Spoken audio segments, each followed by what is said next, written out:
ওষুধের কন্টেনার নিয়ে টান মারছে। এবার এই রিসেন্ট এই মুহূর্তে যে অপরাধটা করেছে, আমার কানের যে বাডসটা দিয়ে আমি একটা রিল করছিলাম, সেই বাডসটা খুলে জাস্ট আমি খাটের উপর রেখেছি, একটা বাডস সঙ্গে সঙ্গে মুখের মধ্যে নিয়ে বসে আছে। আমি ভাগ্যিস দেখলাম, দেখে আমি সঙ্গে সঙ্গে মুখ থেকে ওই বাডসটা বার করেছি। এবার এত কিছুর পরেও যদি বকু দিই, তখন হুঙ্কার ছাড়বে এক একটা। আর একটা যেটা করবে সেটা হচ্ছে যে হাত তুলে চড় মারতেও শিখে গেছে।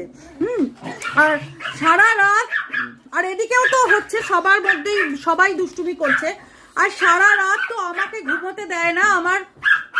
হ্যাঁ, তারপরে ওদের খাটের মানে আমার ছেলেদের খাটের স্ক্রুটাকে ধরে ধরে কামড়ে কামড়ে, খাটের পায়াটাকে কামড়ে কামড়ে, তার মানে 12টা 13টা করে দিয়েছে। এই যে এই অপরাধী। তারপরে রাতে আমার সারা রাত ঘুম হয় না, কারণ আমি একটু লেট নাইট